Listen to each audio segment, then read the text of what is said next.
За сайн байцгаана уу? Бүгдэнд нь орой минь, өдрийн минь, өглөөний мэндийг хүргэе.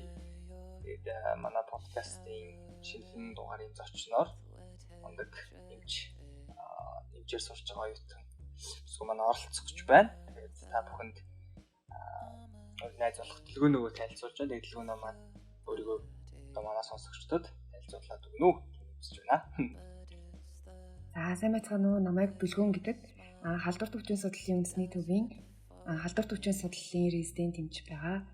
За резидент эмч гэдэг нь бол нөгөө үндсэн мэргэжлээ төгсчихсэн. Тэгээ нарийн мэргэжлэрээ буюу миний хувьд бол халдвар төвчийн судлалаар сурж байгаа гэсэн. Халдвар төвчийн судлалаар резидент гэхлээр нэгсний цааш ингэж гүнзгийрүүлж сурч ийн гэсэн үг тийм нарийн мэргэжил рүү орж сурж байгаа гэсэн. Тэгэхээр яг нэг өнөөдрийн нөхцөл байдалтаас хамааралтай лэн одоо сайн мэдж байгаа хүн гэж ойлгох гэдэг шүү дээ. Ер нь зөв дээ. За баярлалаа. За тэгэхээр хэдүүлээ хоёлаа маш одоо хэрэгтэй нүүдийг каскасээр дээр явж гэж бодож байна. Тэгэхээр яг одоо өнөөдрийн нөхцөл байдал бол бас нэлээд хэцүү хүнд нөхцөл байдалтай байна те. Нийгэм дээр маш хар буруу одоо урсгалууд явагдаж байна. За магадгүй зүг байж болохоор урсгал явагдаж байна.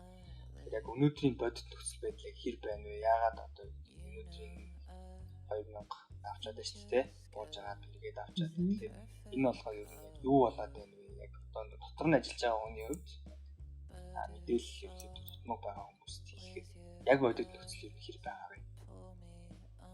За яг бодит нөхцөл байдал бол ерөнхийдөө ингээд 11 цагийн мэдээгээр явдаг шиг тоо баримтууд бол угаасаа байдаг. Одоо халдвар төвчийн судлалын үндэсний төв дээр нийтдээ 8 тасаг ажиллаж байгаа. Тэгээ тэндээ 540 ортой. 540 ортой. Тийм 540 ортой 8 тасаг ингээ ковидтай өвчтөн хүлээж авах байдлаар ажиллаж байгаа. За тэгээд орны хүртээмж мэдээж энэ 500 зөвхөн халдвар төвчийн судлалын үндэсний төвөөс гадна бас бусад газрууд хувийн эмнэлэг болон өөр улсын шатлалын эмнэлгүүд бас ковидтай хүмүүс авч байгаа шүү дээ тий. За яг миний хувьд бол халдвар төвчийн судлалын үндэсний төв дээр ажиллаж байгаа. Тэгээд тодорхой хэмжээгээр одоо ялангуяа орны хүрэлцээ айгүй бага байгаа. Яагаад гэвэл угаасаа өдөрт гарч байгаа илэрж байгаа тоо нь 2000-аас давж илэрж байгаа учраас орны хэрэгцээ бол маш өндөр. Тэгээд орны тоо бага. Тэгээд эмч зөвлөгч нарт ногдож байгаа ачааллын хувьд ч их сайн өндөр байгаа гэж үзэж байна. За тэгээд сайдын тушаалын дагуу бид нэр яг ингээд одоо 2021 оны 5 сарын 18-нд батлагдсан эрүүл мэндийн сайдын 318 тоо тушаалыг одоо яг баримталж ажиллаж байгаа. Тэр тушаал дээрээ бол тэр тушаал нь болохоор онцлогоо эмчилгээний заавар өдөрдөмж одоо бидний ингээд яг тэр тушаалын дагуу эмчилгээгээж дээр онцлогоогооч тэр хийгээд тэгээд эмнэлгээсээ гаргахдаа ч гэсэн тэр тушаалынхаа дагуу заавал гаргадаг. Тийм тэр тушаал дээрээ бол ерөнхийдөө нэг халдвартай буюу коронавирусээр өвчлсөн хүнийг коронавирус халдвартай ковид-19-ээр өвчлсөн хүнийг 10 хоног эмнэлэгт тусгаарлаад хэвтүүлээд тэгээд эмнэлгээс гаргах хамгийн багтаа гэж үзэж байгаа. 10 хоног. Яг одоо бидний миний хувьд өмнө чинь ковид гэлтэй амар ихтэй амар их импакт үзүүлдэг байсан. Амар их анхаарал хандуулдаг байсан. Сархад байсан. Тоон их байсан шүү дээ. Тэгэхээр энэ маань ягаад ингэ багассан бол яг ачааллаасаа гэж ойлгохгүй зөв. Ачааллаасаа бас дээрээс нь тодорхой хэмжээгээр энэ хүмүүсийнхаа халдвартай үе гэж одоо нөгөө өвчнөд өөрөө бусдад халдварлуулах үеийг гээд бас байгаа шүү дээ тий.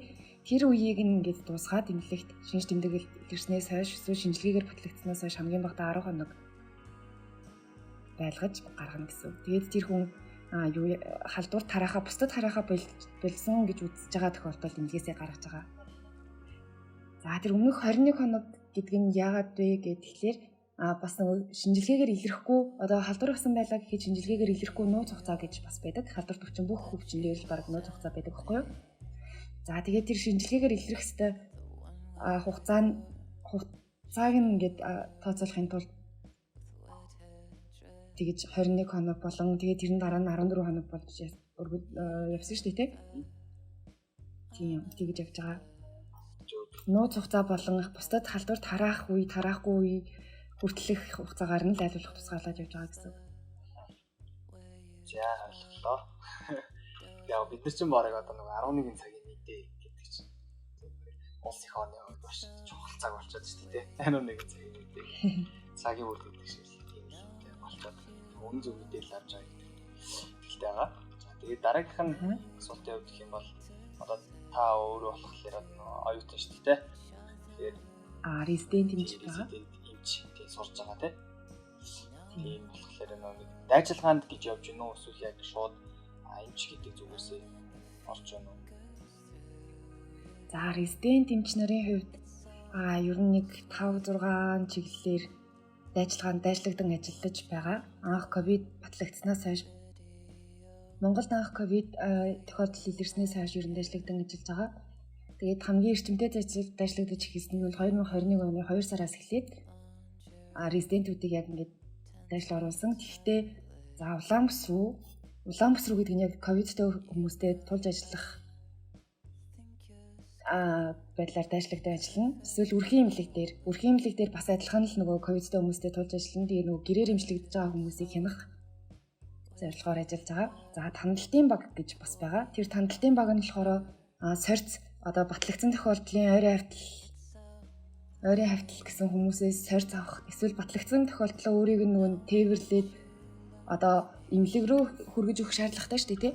Тэгээд тэр эмнэлэг рүүгээ хүргэж өгөх тийм ажилд дайчлагдж байгаа. За тэгээ бас вакцины жуулалт дээр дайчлагдан ажиллаж байгаа. Мөн тусгаарлалтын байр нь бас дайчлагдан ажиллаж байгаа. Манай ер нь бол нийт 1819 резидент байгаа гэж бодож байна.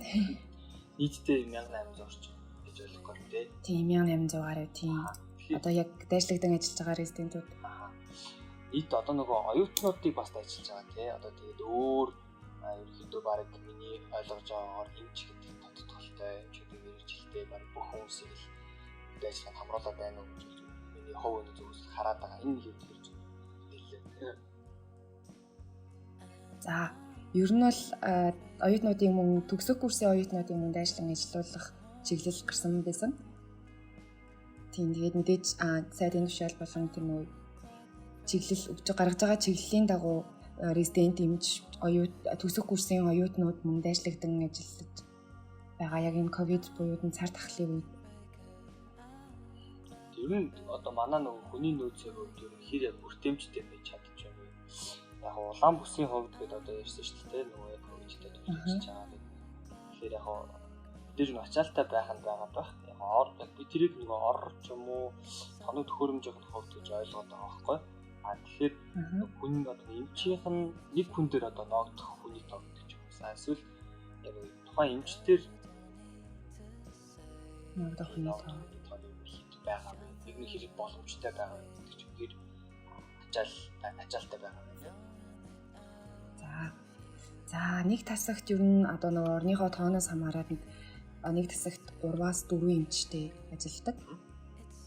За тэгээд 3-аас 4 эмч гэхээр нэг хүнд ноогдож байгаа хүнийхэн тоон гэх юм бол нэг 20-оос 30 яг нэг эмчэд ноогдож байгаа хүн тий яг бүхэл одоо яг зөвхөн энэ халдварт буюу хөсөөтийн хувьд ярьж байгаа тоо байгаа. Нэг тасагт нэг 4-аас 4 эмчтэй. Тэгээд нэг эмчэд ноогдож байгаа хүний тоо нь 20-оос 30. Тэр тухайн тасгийнхаа ор ачаал гэдгээс хамаарат тийм тоо байдаг байгаа. 20-оос 30 хэлж бас их байна тий. Тэгэлгүй яа. Вау. Шигтэй.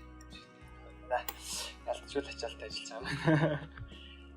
За энэ оюутнуудыг тэгэхээр яг 4-р курсын дайчилгаанд явуулдаг юм байна. Яг энэ процесс маань ерөөхдөө яг хэр явагддаг вэ? Хэд хонд вэ гэдэг ч юм уу. Одоо чинь нэг оюут толгоор гэдэг хэд хоногийн юм даа гэл ээлжтэй хэл явдаг шүү дээ. Тийм ээж байдгүй эсвэл шууд за нэг хүн дээр одоо жишээ тэргэл 14 хоног наа нэг удаагийн тийм юм байдаг. За тусгаарлаа ажиглах байрлаж ажиллаж байгаа тохиолдолд бас мөн улаан бүс рүү ингээд байрлаж ажиллаж байгаа хувийн эмнэлэг дээр ч юм уу эсвэл одоо нөгөө ор гаргаж ажиллаж байгаа эмнэлгүүд шүү дээ тий. Тэрэн дээр байрлаж ажиллахдаа нэг хүн 14 хоног орчим байрлаж ажилладаг. Халдвар төвчийн судлалын үндэсний төвийн хувьд бол яг ажлын цагаараа ажиллаад тэгээд ирсэн одоо нэг ажиллаараад өглөө 8:30-аас ажил эхлээд 5:30-аас тарна шүү дээ тий. Тэгээд тараад гэрлүүгөө явах зарчим руу шилжсэн байгаа. Өмнө нь бол яг 14 хоногор эмчнэр ээлжилж яг ингэж Улаанбаатар руу орж ажилладаг байсан. Яг байрлаж ажилладаг байсан гэсэн. Тэгээд одоо болохоор халдвар төвчийн судлалын үндэсний төвийн хувьд яг ажлын үндсэн цагаараа л ажиллаж байгаа. Резидент эмчнэр ч гэсэн яг эмчтэйгээ адилхан ажиллаж байгаа. Зөв. Тэгэхээр яг бас гайгүй цагийн үеэртэй тэгээ болж эхэлж шүү дээ. Цаахан цаг ирж байгаа гэж ойлгох гээд байна. Яг одоо нэг яг ингээл та хэдээс л ихэд яг үн зөв мэдээллийг асууна гэж ойлгож байгаа. Тэгэхээр одоо нийгэмд чинь маш олон нийгмийн сүлжээнүүд байгаа тийм мэдээллийн хорслууд байгаа. Маш олон төрөлд одоо худлаа мэдээлэлүүд явж байгаа л да. Тэгэхээр ер нь одоо нэг нийгэмд байгаа мэдээллийн худлаад хэр их хөрөг худлаа мэдээлэл гарч ийн тийм нэг нийтээрээ одоо энэ зүйлүүд тийм гэдэг хэцэгцэн зүйлүүд байдаг шүү дээ. Ер нь тэр нь яг хэр их зүрдэг вэ? Яг миний зүгээс харахад бол нэг 11 цагийн мэдээ гэдэг зүйл гарснаас хойш гайгүй мэдээлэл гайгүй болчихоо гэж хараад байгаа. Тэгэхээр нэрштэй хүмүүс ийм дэрх байдаг мэдээ яг одоо тухайн нөхцөл байдаг мэдээ хэр зүрдэг вэ? За нийгэм дээрх байдаг байдал за ер нь бол хүмүүсийн яг харах өнцгөн гэвэл энэ тоо ч худлаа юм шүү. Надаас хүртэл тэгж айгүй олон удаа асууж байсан. Энэ 2000 даваад байгаа энэ тоо ч зүгээр худлаа юм шүү гэж яг сонгуулийн өмнө болсон чинь энэ тоо нь багасаад энэ зүгээр дараад байгаа юм уу гэж тиймэрхүү байдлаар ингэж айгүй их асуудаг. Тэгээд мэдээж яг ингэж шинжилгээ хийгээд одоо өдөрт бид нар чинь угаасаа ажиллаад л байгаа шүү дээ. Тэгэл шинжилгээгээ аваад тэрийгэ шинжилээд эргийн эрэг сүргэн сүрэг гэж гарч байгаа. Тэгэхэд хүмүүс бүр яг тэр үед нь ингээд за энэ эрэг тохиолдлыг нь дараад энэ эсвэл жоохон тоон буураад ирэнгүүт дараад ингээл тоон өсөөд ирэнгүүт эдгээр худлаа нэмээд ингэж юугаар өвчнөөр далимдуулж мөнгө олох аргал байна гэл тиймэрхүү байдлаар эмнэлгийн ажилтнууд руу их дайрдаг. Ялангуяа сошиал медиа буюу Facebook нөгөө Twitter гэх мэт нөгөө сошиалаар айгүй их тиймэрхүү ойлголтууд байдаг. Гэтэ яг бид нар ажиллаад л байгаа. Тэгэл яг шинжилгээ аваад тэрийгэ шинжилэнгүүд эрэг тохиолдол гараад л байгаа. Яг миний хувьд миний мэдж байгаа юм бол юм л байна. Зөв тэгэхээр ялцчихвал бас нөгөө тухайн хүнийхэн л харах үнцгийн асуудал тийм тий. За яг сүүлийн үед бас нэг тийм мэдээлэлүүд юм их гараалаа л да. Эмчнэр маа нөгөө сэтгүүлдэж байгаа ойлгомжтой тий. Жилээр ихэд маш чаргуу цагийн үеэртэйгээр маш ажиллаа. Улсын нэгсний одоо нэг өсвүүдэд ажилладаг хүмүүс маань болоод ховын хвшлийг шилжиж байгаа гэдэг мэдээлэл бид сонссон. Тэгэхээр энэ одоо яг юу болж байна вэ? Шууд хаяад явж байна гэж ойлгож байна уу? Эсвэл ямархуу ерөнхийд нөхцөл байдал үүсэж байна гэдэг. Илүү хэцүү байгаа юм шиг тийм. Мэдээж эмнэлгийн ажилчдын хувьд энэ ковид эхэлсэн цагаас эхлээл яг байрлаж ажиллах үедээ ажиллаад, дайрчлагт ажиллах үедээ ажиллаад явж байгаа шантрах үе бас байна. За тэгээд ховийн хвшил рүү орох тохиолдол бас мэдээж байгаа. Тэгээд яг гэхдээ эмч гэдэг хүн тангараг өргөдөг учраас юугүй шууд ажиллаа хаяад явчихдаггүй.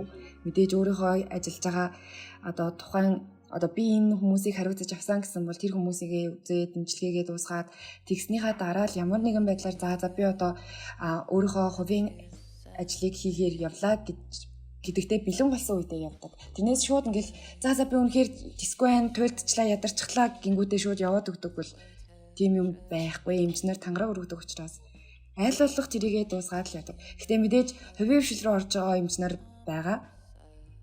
Тэгээд хөсөөдөөс ч гэсэн ингээд ажилласаа гараад өөр эмнэлэг рүү орлоо ч юм уу эсвэл өөр чиглэл рүү орж байгаа хүмүүс бас байгаа. Тийм л бас хэцүү л байгаа л ялтчихвэл одоо манай залуучуудаа сонсож байгаа үстэй. Тийм гэхдээ эмчнэр хизээч зүгээр ажиллаа шууд тэр чигт нь орхиод явдаггүй. Энэ тангараг өргөсөн гэдэг юм аа бас бидний эрүүл мэндийн төлөө ажиллана гэдэг тангараг өргөсөн чинь бид бас өөрсдөө сэтгэл үнэмшилтэй байдаг болохоор хайр манаас хүчтэй байгаарэ гэж хэлсэж бас юм чи англи ажилтнуудтай бас хэлхийг хүсэж байна. Тэгэхээр за зүгээр одоо ингээд та хэдийг ингээд бас сонсоод одоо яг миний бас ингээд дотны хүчтэй зэт тэ нэлээдгүй байгаа. Тэнгүү бас хэцүү байна. Хэцүүтэй шантарч байна. Одоо ингээд дахиад юу гэж ажиллагаанд дуудаж байна гэдэг ч юм уу 2-3 ингээд ажиллахтаа 4-5 ажиллахлаа гэдэг ч юм уу тэ. Тэр болгоос ингээд жоохон стресстэй байгаа нэг анзаарддаг байхгүй. Тэгэхээр одоо нэгсний тэргэл өнгийн иргэн найзууд манай нэгдээр өнгийн иргэд тэ эмч биш хүмүүс яаж таайд туслах вэ? Ер нь яаж яг юу ямар үйлдэл гаргавал таайд ажилд туслах вэ? Яг энэ нөгөө нэг динээс холбой зайбар тэ тийм сонсохыг хүсэж байгаа шүү. Тэгэхээр ямар хуу одоо эрүүл мэндийн хамгаалах бас типс байдаг ч юм уу тэ. Бид таайд яаж туслах вэ гэдэг хэлсэн. Яаж тийм болох вэ гэж. За яаж тийм болох вэ? Бид нарт за хамгийн гол нь хүн гэдэг чинь сэтгэлийн амтан. За тэгээд эмнэлгийн ажилтан руу дайрах тохиолдол бол угаасаа маш их гарч байгаа сүүлийн үед. Дайрах гэдэг нь бие талдах эсвэл үгээр дарамжлах, тийм үү? Харааж зөхөх гэдэг тиймэрхүү асуудлууд бол ялангуяа энэ ковидын нөхцөл байдалд маш их болж байгаа. Тийм учраас би гэдэг үзлээ болоод зүгээр бид нийгэм донд амьдарч байгаа хүмүүс гэдгээл хараад хувьдаа хариуцлагатай байгаасаа гэж хүсэж байна миний зүгээс. За тэгээ бусдад төвөг удахгүй гэд заавал хэрвээ ковидоор батлагдаад эрэг тохиолдол боллоо гэхэд энэ хүмүүс л намайг ерөөс тоохгүй байна. Энэ хүмүүс хинч над руу залгасангүй, хинч тэгсэнгүй, хинч ингэсэнгүй гэл нэг тиймэрхүү байдлаар маш их дарамтлж залгадаг. Тэгээд тэр одоо 119 100 гэд дуудлагын утаснууд байдаг штэ тий. Ялангуяа тэр утасны цаанаас маш их дарамт авж байгаа. Утасны ард сууж байгаа хүмүүс утсаа яасуудаа авдیں۔ Ингээд ганцаараа залгаж байгаа юм шиг тиймэрхүү нийгмээрээ амьдарч байгаа гэдгээ ойлгоод яг хувьдаа өөрөөсөө ухамсартай байгаасай л гэж хүсэж байна. Мэдээж тэр нөгөө халдвар хамгааллын дэглэмээ бариад өгвөл бид нарт бас тусалж байгаа юм л хэрэг. Тийм ба тэгээ нөгөө маш олон дуудлага ирж байгаа гэдэг бас манай нийгмээс ойлгохгүй л тааш байна л та. Тийм. Залгаа хүлээлгэн дээрээ байгаа л гэдэг юм уу тооцоо. Асуудал их байдаг байх. Тэгэхээр энэ хүмүүс ч бас маш олон дуудлагатай ярьдээ шүү гэж бас хэлмээр санагдлаа гинтхэн. За тэгээд одоо сая тэгсэн шүү дээ ингээд эмчтэрлуугаад ингээд харьцаж байна гэж. Тэгэхээр энэ яг нийгэм тэр чигтээ байна уу? Эсвэл одоо түрүүний ярьжсэн тий улаан бүс рүү ороод ирэхлээр тэр нэг ковид туссан хүмүүс мэдлгүй юм харагдаж байна гэж байна. Эсвэл масараад юм. Эсвэл нөгөө нэг сая чигээр зөвхөн утсан дээр юм байна. Та хэд рүү ингэж хандж байгаа хандлага харилцааны тухай аль хэсэг нь гэдэг ч юм те. За ер нь мэдээж сайн хүмүүс байгаа. Бид нарыг танил өдөржингөө ингээд коммунизмтэй явж байгаа шүү гэдгийг ойлгох хүмүүс энэ хүмүүс чинь нэрээ хоолойж идэггүй явж байгаа даа гэдэг утгаараа та хэд ч гэсэн өөрсдөө бие бодорой та хэд бас халдвар хамгааллаа сайн баримтлаарай ядарваа даарваач гэдэг юм уу тиймэрхүү байдлаар хэлдэг хүмүүс бас маш олон таарсан. Бас нөгөөтэйгөр орж ирэнгүүт нь удаас нь ингээл загнаад ямар удаа ирдیں۔ Та нар л та миний хүүхдүүдийн шинжилгээг хурдан ирж авахгүй яасан ингээл тиймэрхүү байдлаар дайрдаг хүмүүс бас байгаа. Гэхдээ яг тэрийг нь ингээл зөвхөн ингээ улаан бүсээр ковидоор өвдсөн хүмүүс л ууртай байна. Эсвэл ковидоор өвдөөгүй хүмүүс нь илүү ууртай байна гэж хэлэх боломжгүй. Яагаад гэвэл аль бүгдээрээ л хүн гэдэг утгаараа өөрийгөө нэг тийм жоохон за би л бараг энэ ертөнцийн дээр ганцаараа амьдарч байгаа шүү. Бараг надад бусад бүх хүмүүс анхаарал тавиасаа гэсэн байдлаар хандж байгаа нэг хэсэг хүмүүс нь л тиймэрхүү байдлаар эрүүл мэндийн ажилчид руу их дайрдаг юм шиг санагцсан. Тийм тэрнээс бас юу бүх хүн энэ манай Монголын 3 сая хүн 3 саяулаад ийм байна гэсэн юм бол байхгүй. Тодорхой хэмжээгээр яг зөвхөн тэр муухайш гаргаж байгаа хүмүүс нь л гаргаж байгаа бас ийдэг хүмүүс ч гэсэн байгаа. Тийм. За тэгээд ковидор өвцөн хүмүүсийн хувьд сэтгэл зүйн хувьд бас маш их дарамтанд ордог юм байна лээ. За тэгэл хамгийн их санаа зовдөг юм нь ингээд за өөрөө за би эрэг батлагдчихлаа, би ингээд зөвөртөө орчихлоо гингүүтээ хамгийн их санаа зовдөг хүмүүс нь гэр бүлийнх нь за би эрэг батлагдчихлаа, одоо манай хүүхдүүд яах вэ, эсвэл манай хөгшин настай аав ээж яах вэ, ингээд энэ хүмүүс маань зүгээр байгаасаа гэсэн тийм бодлыг ковидор өвчсөн хүмүүс бүр ингээд хамгийн түрүүнд боддог юм нь л тэр юм шиг байна. Яг өөрийгөө бодхоосоо илүү бусад хүмүүсийг ингэж бодоод одоо манай гэр бүлийнхад яах вэ гэд тэрнээсээ болоод өөртөө ингээд сэтгэл санааны хувьд аюул дарамтанд ордог. Тэгээд тэр уураа жоохон бусдад гаргадаг байж магадгүй гэж би боддог. Тийм багтаа ялтчихгүй тэгээ нөгөө хав байгаа гэрийнхэн за магадгүй нөгөө юугүй бациггүй байгаа дүүнэр хөөхлөд гэдэг чинь. Тэр хүмүүсээс тиймэрхүү байдлаасаа болоод ер нь хүнжин бас сэтгэл юм л юм байна. Ковидор өвчсөн байх нөгөө эсвэл ковидыг нэмжлэхэд байгаа энэ ч өнөө бүгдээрээ л адилхан яг сэтгэлээрээ ингээд сэтгэл санаагаараа жоох өөдрөг байгаалах юм бол тэр өдөртөө ингээд бас л одоо ажил айтайхан мөртөө ийдэж гэдэг юм уу. Эсвэл хүмүүстэйгээ ингээд ий зүгээ олцоод явж байгаа ингээд өөртөө ч гэсэн тайвширлаг өгөөд ч юм уу эсвэл нөгөө ковидор өвчсөн хүмүүс нь ч гэсэн энэ хүн надад ингээд амар сэтгэл гаргалаа даа гэдэг хэмээн мэдрээд тэрийг ойлгоод авчнаа гэдэг юм бас яг тиймэрхүү бас юмуд байдаг л та. Тийм характер, тийм хандлага гаргаарай манайхаа. Тэгвэл энэ хүмүүс чи энийг ойлгоорой. Энийг ойлгоорой. Тэр нь түрүүн тэгжсэн тийм комбинзон гэж нэрлэдэг юм. Тэр цагаан хувцсыг. Тийм. За тэгэхээр тэр цагаан хувцсыг яг хэдэн цаг өмсдөг вэ? За бас л янз одоо тандалтын багт буюу сорь заваад явж байгаа эсвэл батлагдсан тохиолдолд тээвэрлэж байгаа хүмүүсийн хувьд бол яг угаасаа комбинзоныг өмсөөд тайлах хугацаа гэж байгаа. Тэр нь бол 4 цаг. Нэг комбинзоноо өмсөх. Нэгсний нөгөө улаан бүс гэж ойлгох гэдэг зөв. Улаан бүс бол биш. Зүгээр нөгөө одоо гэртээ байгаа хүмүүсээс одоо ингээд батлагдсан тохиолдлын ойрын автлаасан сорь зав шинжилгээ очиж авч байгаа хүмүүс байдаг шүү дээ, тийм хүмүүс нь ингээд очихдоо цагаан хувцастайгаа буюу комбинзоноо өмсөд хамгаалтын хувцсыг бүрэн гүйцэд өмсөд очдог. За тэгээд бас тэр вакцины тусгаарлалт гээд ер нь комбинзоныг өмсөж байгаа нь 4 цаг болоод 4 цагийн дараа тайлаад солиод дундаж хугацаа нь бол тийм. Гэхдээ мэдээж одоо сүүлийн үед комбинзоны нөөц багасаад ч гэх юм уу. Тэгээд бас комбинзоноо гамнаад гэх юм уу энэ ч нормал яг юу 4 цаг болоо. За одоо миний яг тайлах хугацаа болчлоо гэж тайлахгүй өдөржингөө бараг 12 цаг 16 цаг комбинзонтойгоо явагч тохиолдол байдаг. Одоо нөгөө нэг юу гэдэг штэ бидний нөгөө 6 сарын ч 7 сар маскны хэрэглэх тийм хүмүүстэй. Яг ингээл ковид гатлаа гэж бүгдээр яг 15% маск солил гэл. Яг бүгд ихлээр их нээлж нээр сольж ирсэн чинь сүлдээ нөгөө дуусаад ирсэн чинь баг нэг масктай хөдөлжөнгөө болдог. Яг одоо нөгөө нэг маскны хүрэлцээ ч юм уу психологоор болохоор айгүй сайн цахиад авах шиг байна, солиод авах шиг гэж би хараад байна. Тэгэхээр одоо тэр нөгөө комбинзон гэдэг хувцас биш үү те цагаан хувцас. Тэр ер нь ингээд удаан ингээд энийг ойлгож байгаагаар бол ковид чи өмнө дээр наалтна гэж байна те. Зөв. Тэгэхээр өмнө дээр наалт ер нь агаар туслын замаар дамждаг.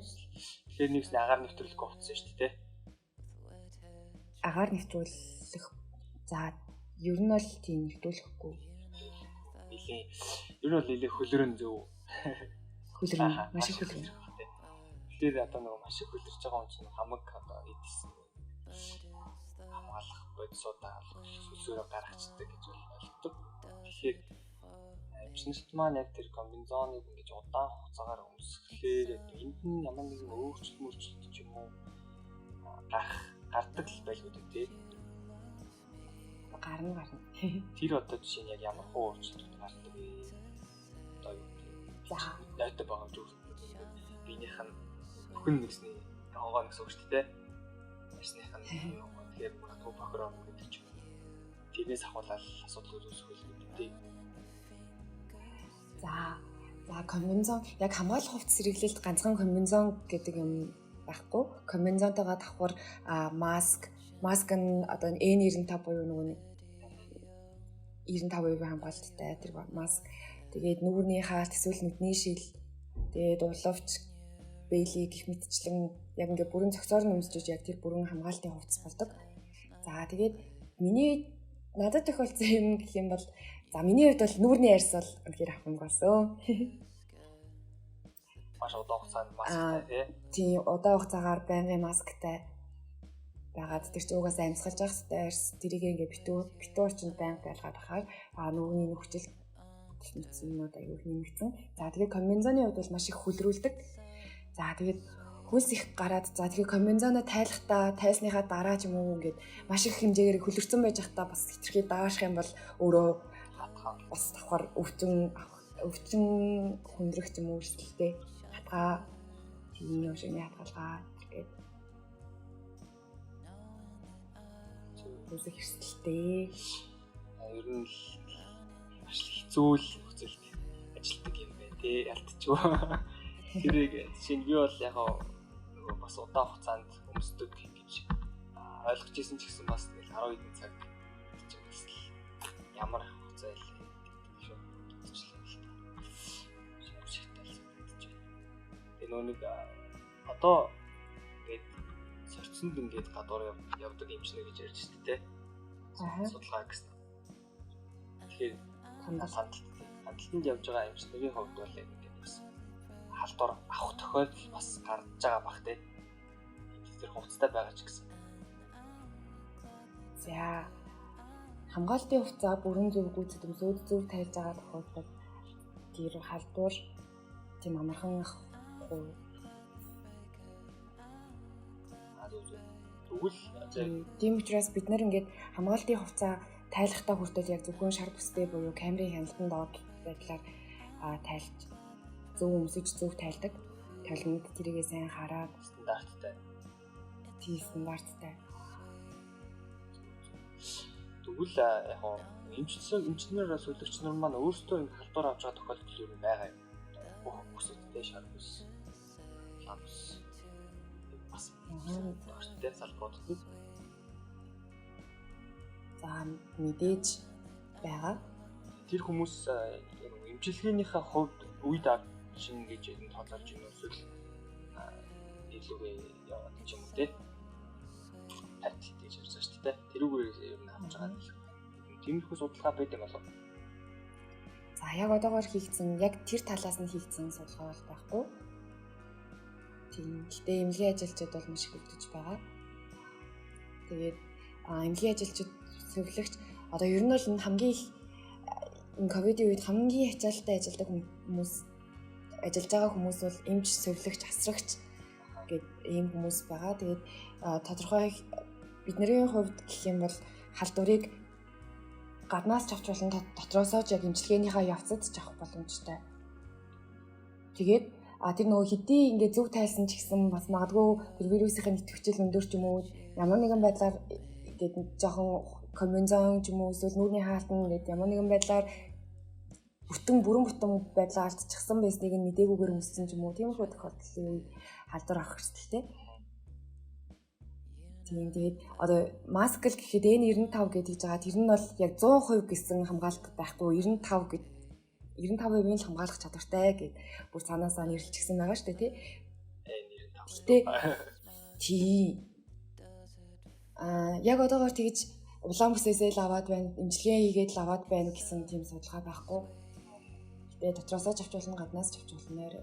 Бас адилхан л бид одоо яг халдвартынхны хувьд бол ажлаа тараад илүү харж байгаа гэдэг утгаараа хаанаас ажилласаа ч авч болохоор бас өөр газраас ч гэсэн авах боломжтой байгаа. Одоо нөгөө ерөөдөө нөгөө манай подкаст төгсгөлийн шат руу явж байна.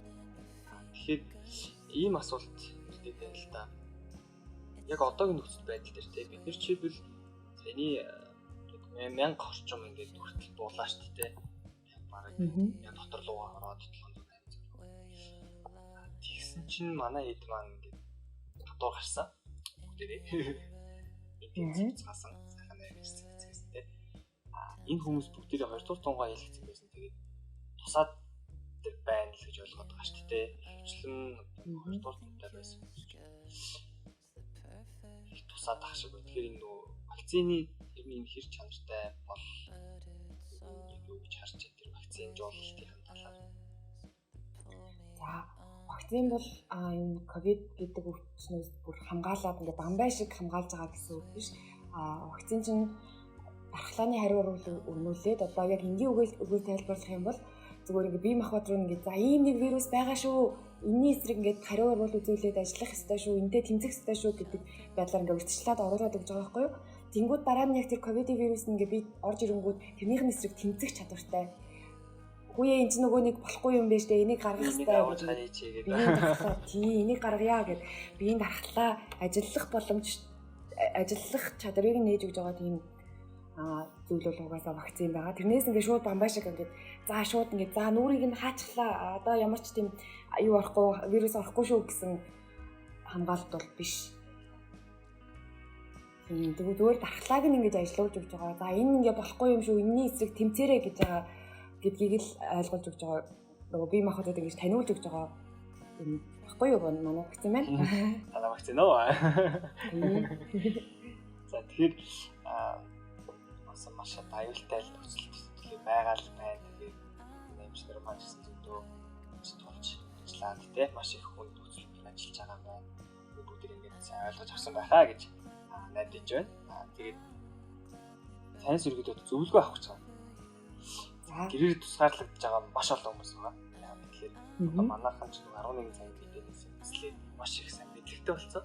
Тэгээд одоо шинж тэмдэг илэрлээ гэдэг ихэнх нь ерөөхдөө гэр зур байгаа. Яагаад тэгэхээр ажлын байр нь офис орон 40 минут бэлтгэдэг ч юм. Тэгээд офис дээр ковид гарсан болоод гэртээ ажиллаж байгаа. Тэгээд энэхүү подкастыг ч гэсэн ерөөхдөө бас гэрээсээ л төлөвлөс сонсох болов уу гэж бодож байгаа.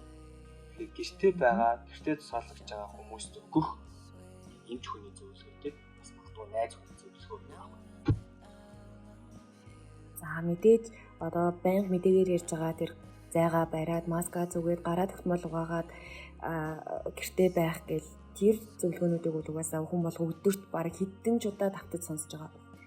За тийм болохоор яг ингээд ковид гэдэг нь одоо магадгүй нэгдүгээр хавьтал болоод эсвэл өөрт нь шинж тэмдэг илрээд эсвэл шинжилгээгээр батлагдаад хөнгөн тохиолдол учраас гэртээ эмчлэгдэж байгаа хүмүүс байгаа шүү дээ тий.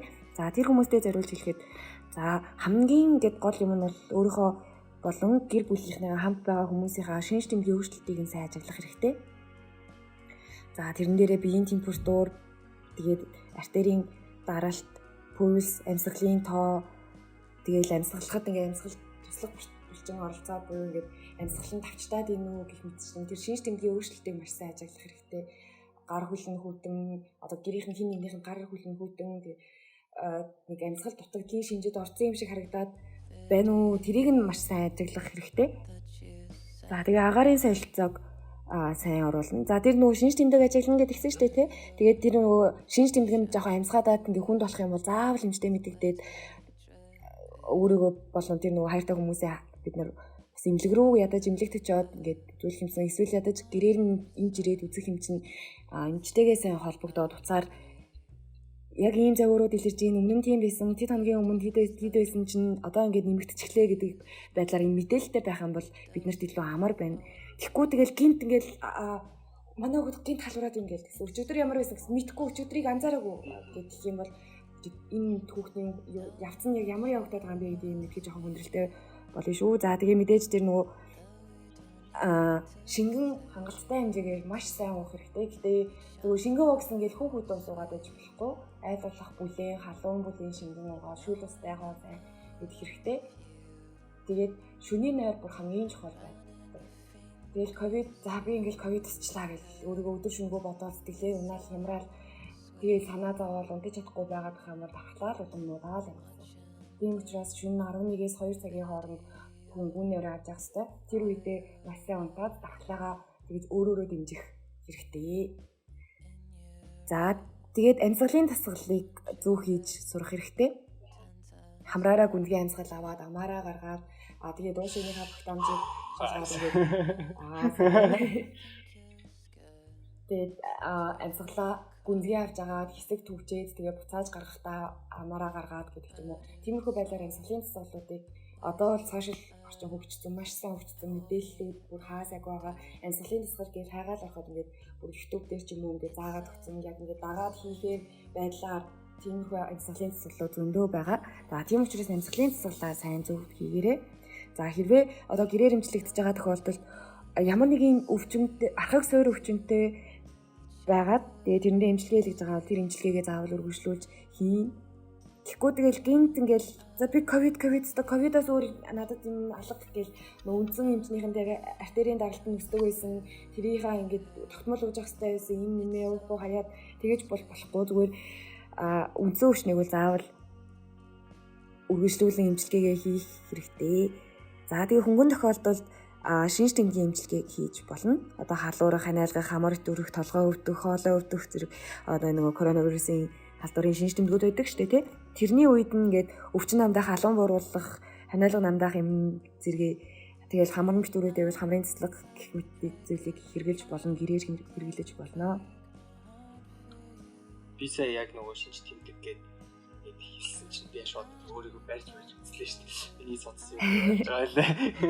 Би маань юу хэрэггүй байна. За тэгээд баярлалаа. Маш их хэрэгтэй мэдээллүүдийг өгсөн өглөө. Тэгээд манай сонсогчдод бас хүлээмжтэй. Яг энэ одоо хүнд үед гэртээ байгаа, гэртээ тусгаарлагдж байгаа зам хандгүй. Яг өөрийгөө би яна ковид болсон болов гэж бодож байгаа хүмүүс маш их одоо сайн зөвлөгөө өглөө гэж бодож байна. Яг л нөгөө яг үеийн хүмүүс нэгнийгээ сонсголоор яг сайн сонсд юм байл та. Тэгээд шиг нэг юм том одоо хөгшин юмж гарч ирээд ч юм уу. Нэг том ах гарч ирээд ирэхлээр ойлгогддог гинэ. Тэр яг залуучуудаа зориулаад подкаст хийж байгаа. Тэгэхээр манай подкаст урилгын минь хүлээж авч оролцсон танд баярлалаа. Тэгэхээр за намайг бас подкаст тавьж өгсөн маш баярлалаа. За тэгэхээр өнөөдрийн дугаар өндөрлөж байна. Цаашдынхан ажилд хүсье. Тэгээд бид нар бүгдээрээ ардчин байгаа шүү. Тэгээд бити таньсны ядраараа бити суултаараа бити шантраараа хүчтэй байгаарай гэж хэлье. За баярлалаа. За бүгдээрээ өөрийгөө болон хайртай хүмүүсээ хамгаалцгаая. За баярлалаа. Тэгээд энэ хүрээд өдрийн подкаст өндөрлөж байна. Подкастыг хүртэл та баярлалаа. Бүгдээрээ бие бодорой. Хүнд хүрэхгүй.